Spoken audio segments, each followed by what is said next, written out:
Medical literature पूरा ढूंढ लिया, मुझे ऐसा एक भी लिटरेचर नहीं मिला जहां पे एंटीबायोटिक्स वायरल डिजीज में देने की बात की गई हो।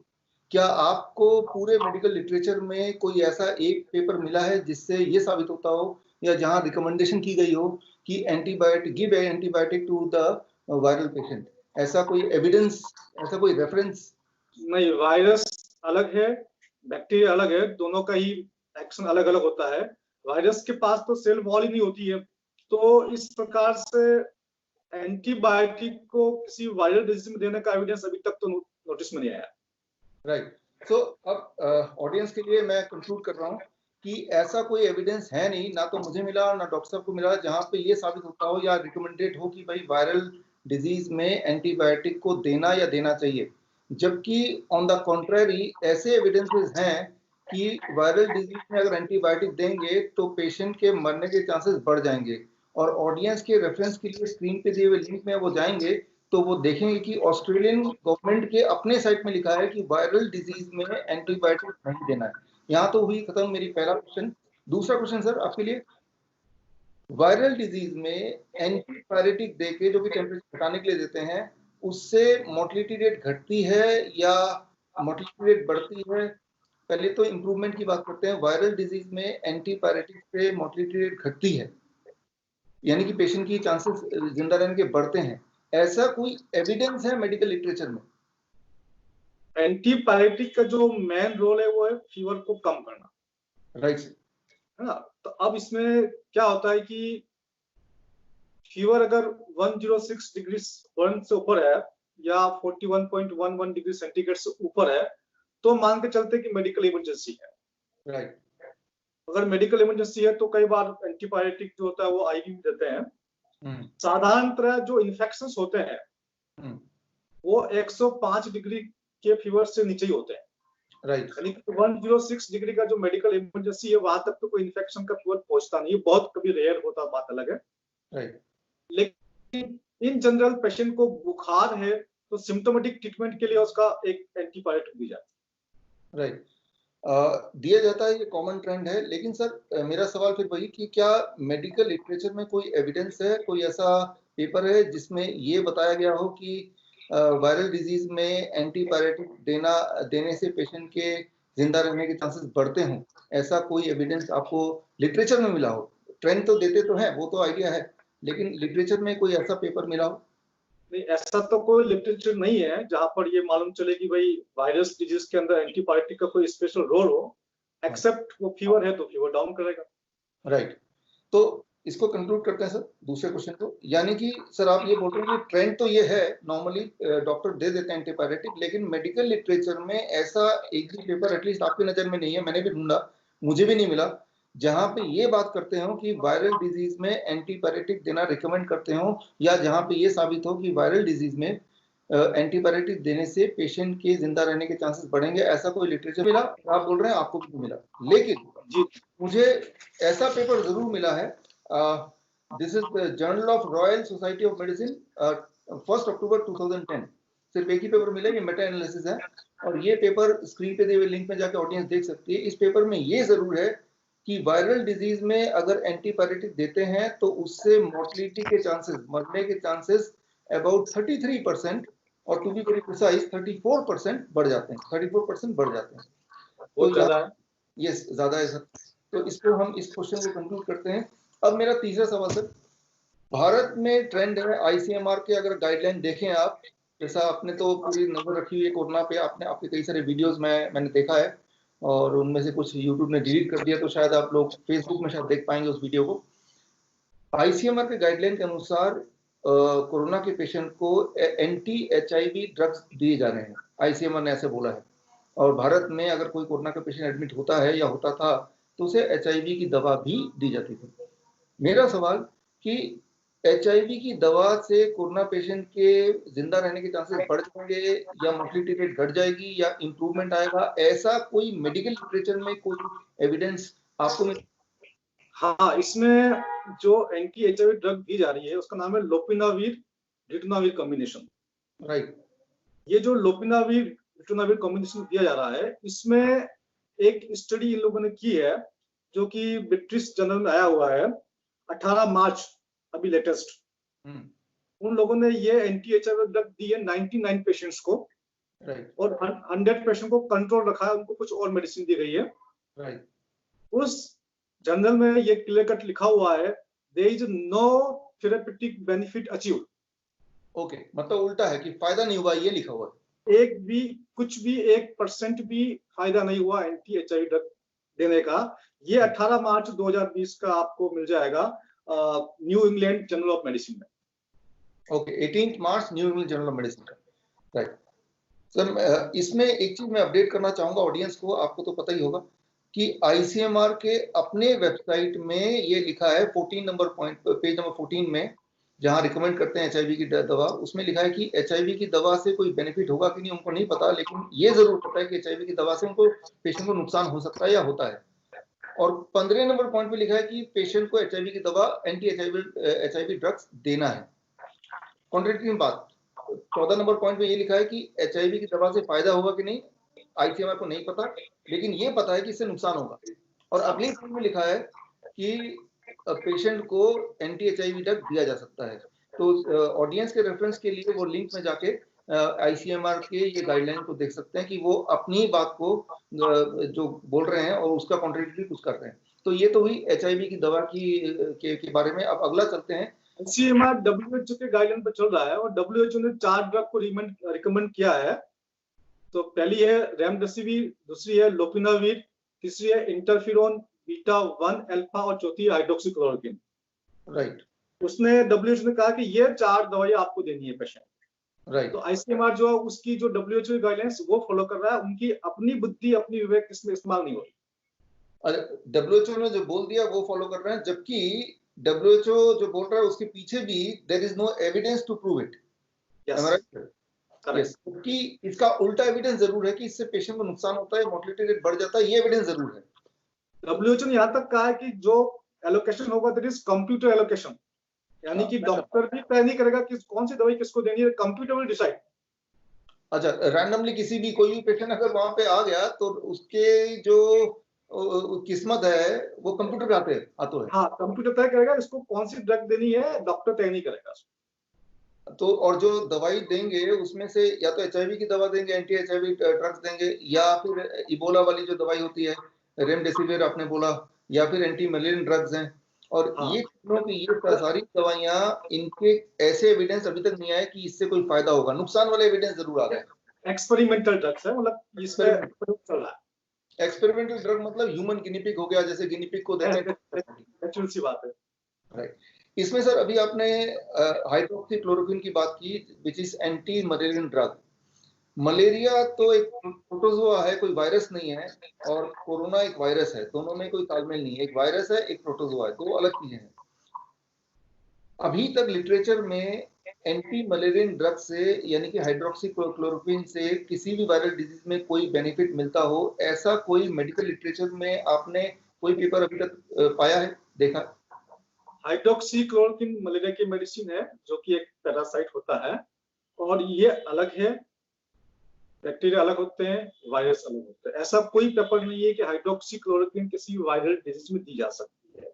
हाइड्रोक्सीक्लोरोक्विन को लेकर के ये तक कहा जाता है कि जब हम ईसीजी करते हैं तो क्यूआरएस कॉम्प्लेक्स होता है, उसमें क्यूटी इंटरवल होता है, वो क्यूटी इंटरवल को बढ़ा देता है हाइड्रोक्सीक्लोरोक्विन। जब वो क्यूटी इंटरवल बढ़ जाएगा तो हार्ट रेट कम हो जाएगी, उसका हार्ट फेल हो जाएगा। यानी कि हाइड्रोक्सीक्लोरोक्विन से हार्ट फेल हो सकता है, ये तय है।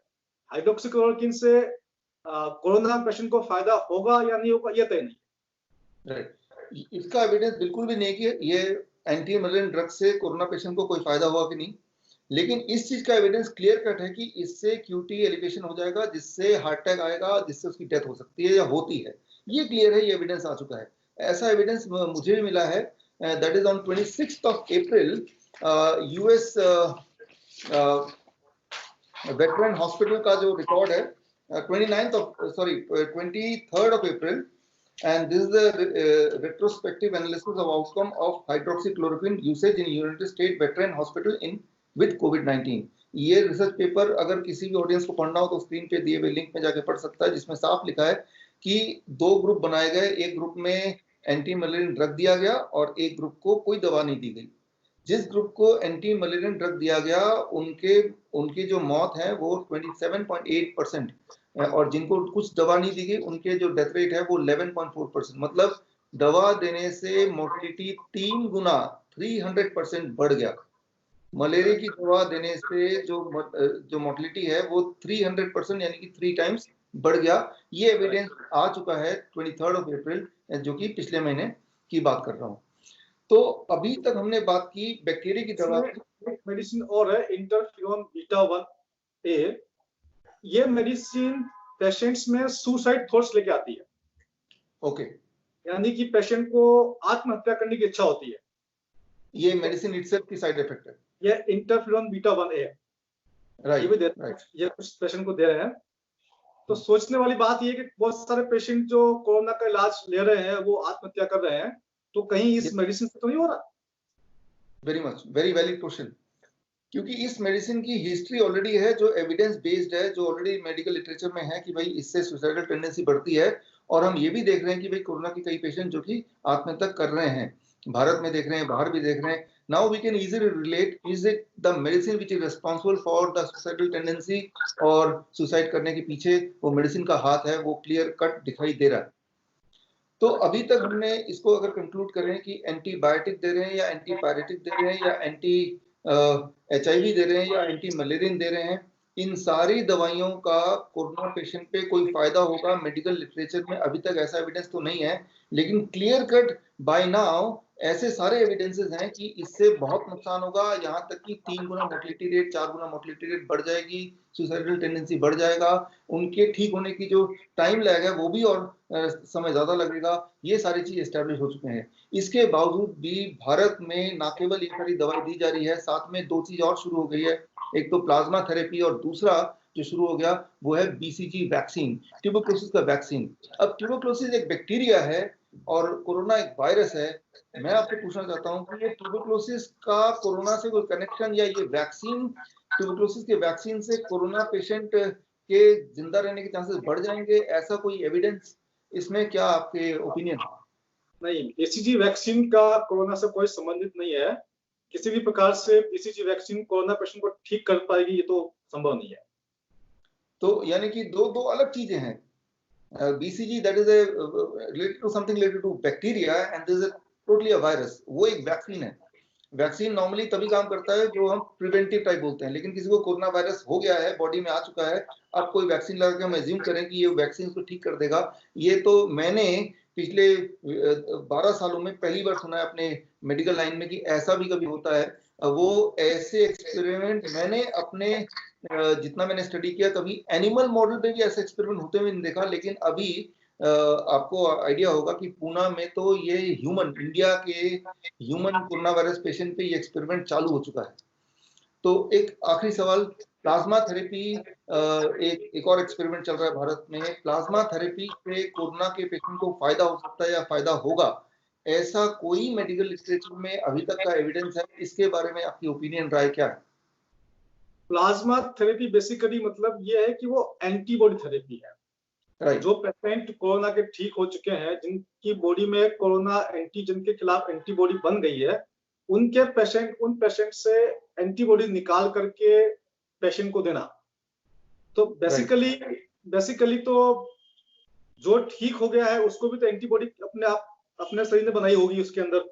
यानी कि बॉडी हमारी इतनी कैपेबल है कि एंटीबॉडी खुद बना सकती है। जब खुद बना सकती है तो किसी और से एंटीबॉडी लेने की आवश्यकता ही नहीं हमको।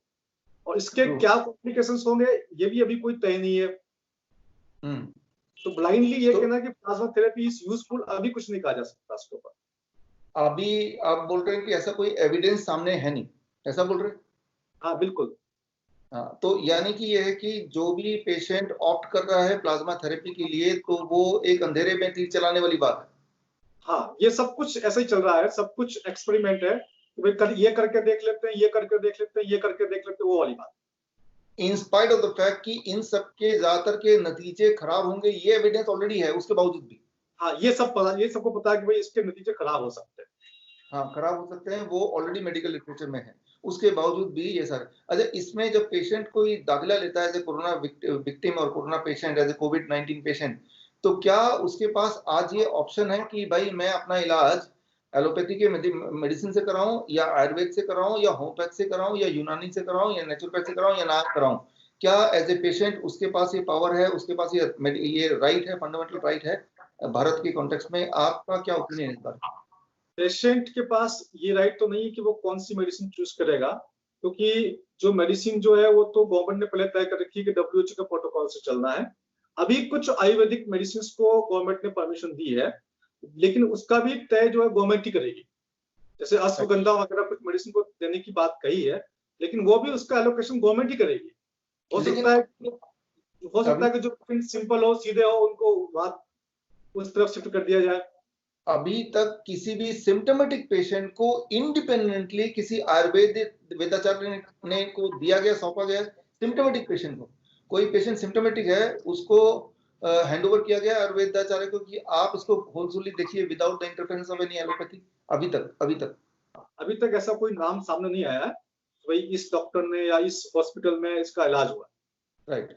अभी तक का जो मैंने देखा है, पिछले मैं लगातार नजर बनाया हूँ इस चीज पे कि इस तरह की बातें सरकार कर रही है, हेल्थ मिनिस्ट्री कर रही है, प्राइम मिनिस्टर कर रहे हैं, आयुर्वेद को लाएंगे लाएंगे, ला लिया, आ गया, पहुंचने वाला है, लेकिन ग्राउंड वर्क पे आज की तारीख में भी ऐसा एक भी पेशेंट नहीं है सिम्टोमेटिक पेशेंट की जिसको सिम्टम हो और उसका इलाज एक्सक्लूसिवली सिर्फ आयुर्वेद के साथ हुआ हो या हो रहा हो, ऐसा अभी तक नहीं है।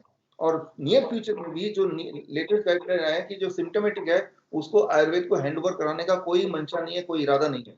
अभी तक का जो लास्ट पिछले हफ्ते का जो अपडेट था उसको अगर बात करें तो यहाँ पे हम इस पूरे वार्तालाप को कंक्लूड करते हैं तो वो ये कि आज की तारीख में बाई चांस किसी की किस्मत खराब रही और वो कोरोना पॉजिटिव निकल आया विद सिम्टम्स, तो वो हॉस्पिटल में जब जाएगा तो जा तो रहा है एक इंसान, लेकिन हॉस्पिटल के बेड में जो लेटा हुआ वो इंसान नहीं है, उसके जितने फंडामेंटल राइट होते हैं वो चले गए।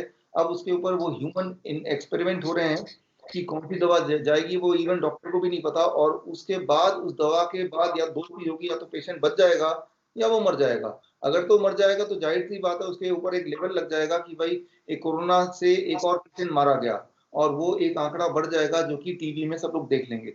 और कहीं वो बच गया तो ये हो जाएगा कि ये जो दवा दिया था उस दवा के खाते में चला जाएगा, इस दवा की वजह से बच गया है। और उस खाते में जितने ज्यादा लोग आएंगे वो दवा के प्रमोट होने के, रिकमेंड होने के chances in future for rest of the world वो बढ़ जाएगा। और इस काम को बाकी जो देश हैं, जहां मेरे फॉर एग्जांपल वियतनाम जहां मेरे सेंटर हैं पिछले 7 साल से, वहां ये सारे ट्रायल नहीं चल रहे हैं, सिर्फ ये ट्रायल भारत में चल रहे हैं। और भारत WHO को कोऑपरेट कर रहा है पूरी तरह से। अगर यही कोऑपरेशन अगर वो आयुर्वेद को, होम्योपैथ को देता तो शायद आज हम कुछ दुनिया को साबित कर पाते। आपके इनपुट पे सर ये एक इनपुट हमारे ऑडियंस की आंखें खोल देंगी ताकि वो अवेयर हों, और जब अवेयर होंगे तभी हम देश दुनिया बदल पाएंगे। हमारे साथ जुड़ने के लिए धन्यवाद। Thank you.